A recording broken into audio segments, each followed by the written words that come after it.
everyone, I am CA Vibhuti Narang. Welcome to our channel वॉक्सकॉव academy. आज की वीडियो का जो हमारा टॉपिक है वो है इनकम टैक्स एक्ट के टीडीएस के कुछ रेलेवेंट सेक्शंस के ऊपर प्रैक्टिकल केस स्टडीज को कवर करना. इस वीडियो में मैं इसको 2 पार्ट्स में कवर करूंगी. पहले तो समरी समझाऊंगी कि कौन से सेक्शंस हैं जो मैं आज के केस स्टडी या फिर प्रैक्टिकल केस सिनेरियोज के लिए कवर कर रही हूँ. इन सेक्शंस का इन डिटेल मेरा जो वीडियो है वो ऑलरेडी यूट्यूब पे है, उसका मैं लिंक डिस्क्रिप्शन में डाल दूंगी. और उसके बाद हम कवर करेंगे समरी समझने के बाद कि किस तरीके से ये प्रैक्टिकल सिनेरियोज या फिर आपकी डे टू डे लाइफ में अगर ऐसे कोई सिचुएशन अराइज होती है तो आपको आइडेंटिफाई कैसे करना है कि कौन सा सेक्शन जो है वो अप्लाई होगा. आज की वीडियो में जो मैं कवर करूंगी वो TDS on commission and brokerage है, टीडीएस ऑन रेंट है and TDS on professional services है. अगर मैं बात करूं सेक्शंस की तो पिछले इनकम टैक्स में ये सेक्शन 194H, 194I और 194J के नाम से जाने जाते थे. नए वाले सेक्शन या नए वाले एक्ट की बात करूं तो कमीशन ब्रोकरेज जो है सेक्शन 393 सबसेक्शन 1 का टेबल सीरियल नंबर 1 सब क्रॉस 2 का पार्ट था. टीडीएस ऑन रेंट जो है वो सीरियल नंबर 2 सब क्रॉस 2 का पार्ट है और प्रोफेशनल सर्विसेज का टीडीएस जो है वो टेबल सीरियल नंबर 6 सब क्रॉस 1 का पार्ट है. कमीशन एंड ब्रोकरेज पे मेरी थ्रेशोल्ड लिमिट 20,000 की है. उसके ऊपर जो रेट ऑफ टीडीएस है वो 2% है. अगर पैन प्रोवाइड नहीं किया तो रेट जो है वो 20% है. टीडीएस ऑन रेंट के केस में मेरी एनुअल लिमिट 6 लाख की है. रेट जो है वो 2% और 10% है, यानी कि प्लांट एंड मशीनरी वगैरह के ऊपर 2% है, लैंड एंड बिल्डिंग के ऊपर जो है वो 10% है. अगेन डिडक्टी ने पैन नहीं दिया तो 20% है. प्रोफेशनल सर्विसेज के केस में डायरेक्टर सर्विस या डायरेक्टर सिटिंग फीस छोड़ के बाकी सब जगह जो हमारी पर सर्विस लिमिट होती है वो 50,000 है. 2% कुछ केसेस में जैसे कि technical services, call centre operations या रॉयल्टी सिनेमा वगैरह की जो दी जाती है उसमें 2% है. अदर देन दैट जो है वो मेरा 10% का रेट है. अगेन डिडक्टी ने पैन नहीं दिया तो मेरा रेट कितना हो जाएगा 20%. अब आते हैं कुछ प्रैक्टिकल सिनेरियोज के ऊपर. इसको हम किस तरीके से कवर करेंगे तो सबसे पहले जो होगा वो मेरा होगा आपका एक डिस्क्रिप्शन, यानी कि केस स्टडी होगी. फिर उसका पैन प्रोवाइडेड है डिडक्टी का या नहीं वो कवर होगा.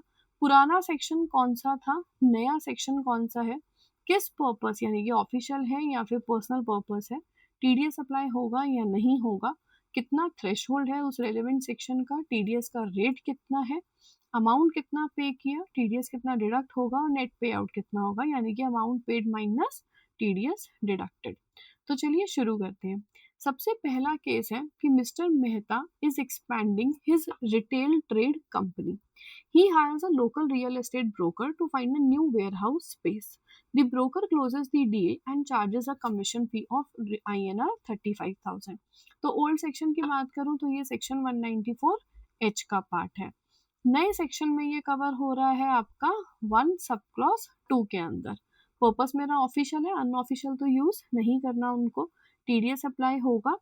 थ्रेशोल्ड कितना है 20,000, रेट कितना है 2%. कितना उसने एक्चुअली अमाउंट इनवॉइस रेज किया 35,000 का. 35,000 पे 2% इज 700 रुपीज. मेरा नेट पे आउट कितना हो जाएगा 34,300 का. नेक्स्ट केस सिनेरियो पे चलते हैं. A tech startup rents a commercial office floor from a resident landlord. The contract specifies a monthly rent of rupees 60,000, bringing the annual rental layout to 7,20,000. तो इस केस में मेरा सेक्शन कौन सा है 194I, या फिर नए सेक्शन की बात करें तो 2 सब क्लॉज 2 का पार्ट है. पर्पस मेरा ऑफिशियल है. टीडीएस अप्लाई होगा. थ्रेशोल्ड जो है वो 6 लाख है एनुअली 194I की रेंट की. रेट क्योंकि लैंड एंड बिल्डिंग है तो 10%, तो 7,20,000 पे 10% लगाइए या 60,000 का 10% भी किया तो चलेगा. तो वहां पे हमारा नेट पे आउट कितना हो जाएगा 6,48,000 रुपीज. नेक्स्ट केस पे आते हैं. An e commerce firm leases high capacity server infrastructure and warehousing plant and machinery from Amit to support operational scaling. The annual leasing bill is 6,80,000. ये section दोनों similar है, यानी कि दोनों cases में रेंट है. बस फर्क सिर्फ इतना है, इस बार जो रेंट पे हो रहा है वो हो रहा है प्लांट मशीनरी का. तो बस यहाँ पे मेरा टीडीएस का रेट 10% की जगह कितना हो जाएगा 2%. और मेरा नेट पे आउट कितना है 6,80,000. यहाँ पे 580 नहीं आएगा, यहाँ पे 680 आएगा. तो 680 का 2% कितना हो जाएगा 13,600 और नेट कितना पे हो जाएगा 6,66,400 रुपीज। नेक्स्ट केस है कि a business partnership firm retains a senior advocate to draft structural vendor agreements and clear pending corporate IP claims. The advocate submits a professional fee invoice of 1,50,000। तो ये professional service है, यानी कि पुराना वाला 194J और नए वाले में 6 सब क्लॉज 1 का पार्ट हुआ। ऑफिशियल पर्पस है, थ्रेशोल्ड कितनी है 50,000, रेट कितना है क्योंकि प्रोफेशनल सर्विस है, लीगल सर्विस है तो 10%, अमाउंट कितना पे हुआ 1,50,000, टीडीएस कितना डिडक्ट होगा उसका 10% 15,000, नेट पे आउट कितना हो जाएगा 1,35,000।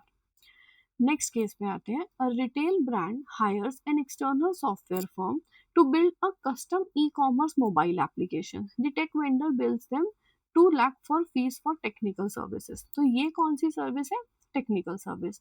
यहाँ पे भी सेम सेक्शन रहेगा, सेम थ्रेशोल्ड रहेगा, बट जो रेट हो जाएगा वो कितना हो जाएगा 2%। तो यानी कि 2 लाख का 2% इज 4,000, 1,96,000 का नेट पे आउट जो है हम उस टेक फर्म को करेंगे। नेक्स्ट है, an established public limited company pays a non-executive independent director an official board meeting sitting fees of INR 25,000 for the quarterly review। ये भी 194J है, बट इसके केस में ना कोई थ्रेशोल्ड नहीं है। तो इनको अगर हम 200 रुपये, 2,000 रुपये, 2 लाख रुपए कुछ भी पे करेंगे तो हमें 10% डिडक्ट करना ही है। तो 25,000 का 10% इज 2,500, नेट पे आउट कितना हो गया 22,500 rupees. Next, a manufacturing corporate utilizes an independent travel agency to book international flights for its sales executive. The agency charges a flat booking commission of 12,000 during the year. Pan उसने दिया है, but इस case में क्या TDS apply होगा?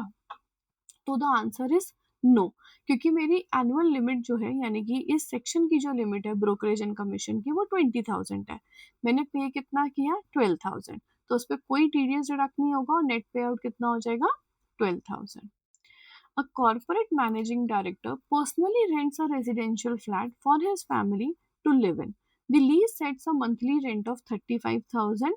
The lease is signed in his personal capacity. इसमें दो चीजें हैं। पहली बात तो ये पर्सनल पर्पस के लिए था, राइट। पर्सनल पर्पस की वजह से भी टीडीएस अप्लाई नहीं हो रहा, और मेरी एनुअल थ्रेशोल्ड जो है 6 लाख रुपीज वो भी मीट नहीं हो रही, इस वजह से भी इस केस में टीडीएस जो है अप्लाई नहीं होगा। तो मेरा नेट पे आउट कितना होगा 4,20,000। नेक्स्ट केस पे आते हैं। A commercial retail house receives a professional advisory invoice of INR 80,000 from an independent trade consultant.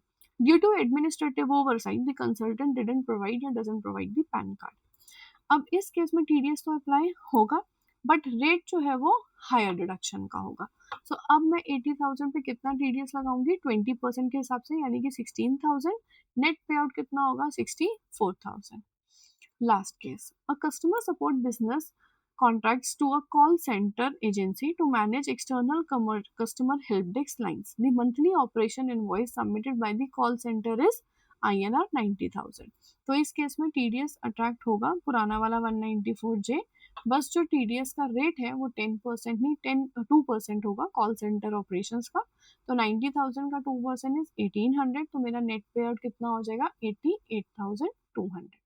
आज की वीडियो के लिए इतना ही। अगर आपको पसंद आई हो तो प्लीज़ लाइक करना, कमेंट करना एंड सब्सक्राइब करना। Thanks for watching and please subscribe to my channel.